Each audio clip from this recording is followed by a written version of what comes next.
Hello there, right here we have a brand new snapshot. This is 1.17.1 pre-release 2. So this is not for 1.18, but they're just fixing some bugs that they found in the full release of 1.17. So they're getting ready for a second version of 1.17. And this is a pre-release. So we kind of get to test out the changes, make sure everything looks good before they come out with another full release. And in this one, they did quite a few big ones, making diamond ore easier to find and also nerfing emerald ore, making it harder to find. We'll be taking a look at all the different changes, and I would really appreciate if you guys would hit the subscribe button as well as the bell, as only around 20% of you guys are subscribed. Let's see if we can get that up to 30%.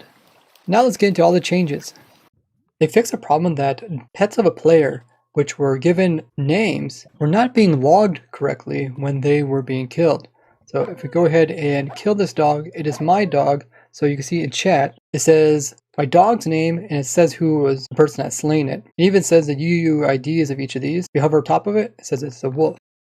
When the player walks over top of blocks, it produces a special noise, but walking on top of calcite wasn't producing hardly any noise. But now you can hear it. Compare that with like amethyst. Sounds really cool. This also applied to placing the block down. Amethyst.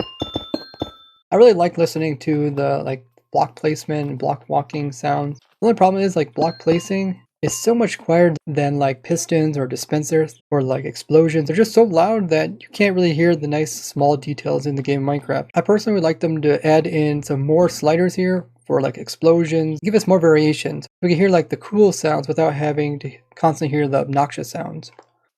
There was a problem that in creative, if you'd get this axolotl in a bucket and you would spawn it in, it always produced the same color axolotl. Now the same problem was also applying to the tropical fish bucket, and it seems like now you do get different types of tropical fish, but axolotl bucket still seems to produce the same type. Now this problem with bucket of tropical fish was also applying to wandering traders. When they would sell you this, you'd end up getting a bucket, and every time you bought one from them, it'd always be the same type of fish inside of that bucket. Now this was just a problem that recently came up because when they first came out, I did test this and you could get all variations, but once again, now they fixed this so you can get all variations of tropical fish from a wandering trader. This is great if you're trying to collect all the variations, and if you use this in combination with my infinite trade trick that I showed with wandering traders and villagers, you can trade with them without them ever locking up. Now the next thing they changed is this trick I showed way back in 1.14 when villagers came out with the new changes. And that is these villagers that are showing off the items that they want to sell are actually holding those items, and if you kill them with looting, in this case I have really high looting, they will have a chance of dropping it. And they're only showing this item because I have another player which is holding emeralds, and every time you show emeralds to them, they want to show you what they have to offer. So this guy here has two different first trades, and one of them is Enchanted Book for Infinity, which costs 5 emeralds. So if I go ahead and kill this guy right as he's holding the book, you can see he will drop it. And then we got a free infinity book from the villager without having to pay any emeralds whatsoever. Now this is a cool trick, but it's not as useful as you think. Also because it's really easy to change out the villager's trades to get the one that you want. And you can also lower down the prices so that it doesn't cost that many emeralds to purchase your items. And if you wanted to get something like diamond armor, you would actually have to waste a whole bunch of emeralds getting all the way down to the last trades where diamond are. And then you just end up killing it, losing all that progress, and just getting one diamond item out of it. So if you want to do it, make sure you do it before updating to a snapshot or above. In 1.17 Caves and Cliffs Update Part 1, they were having some problems with ore generation being different than in 1.16.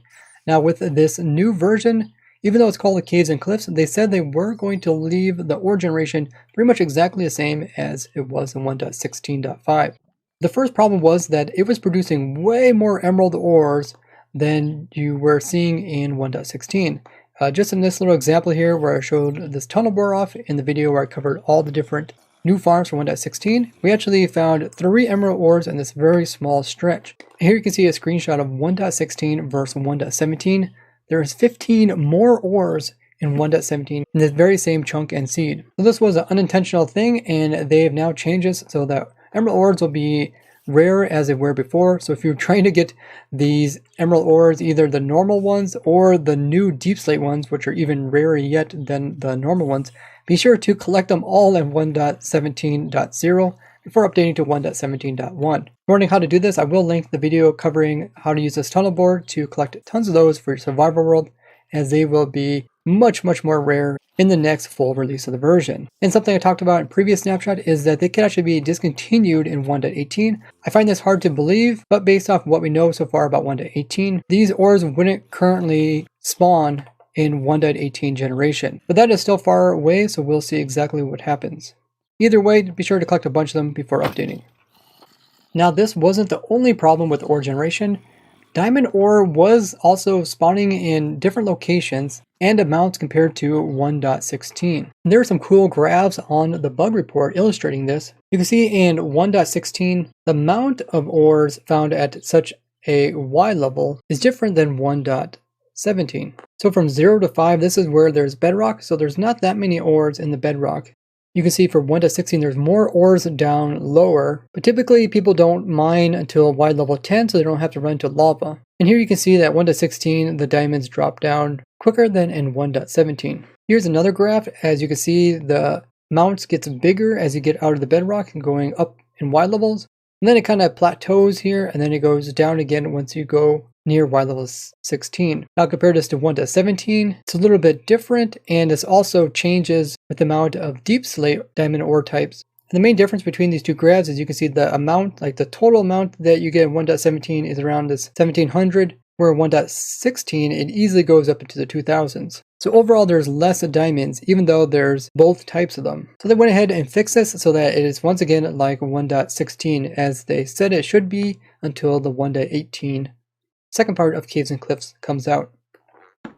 The next bug they fixed was it was possible to not get some of your items cleared from inventory if you are throwing out items during the process of your inventory getting cleared. So now the /clear command will clear even items from stacks that are being thrown out. There was a weird problem to do with the player walking through flowing water would cause them to go in swimming mode and then constantly switch between swimming and standing mode.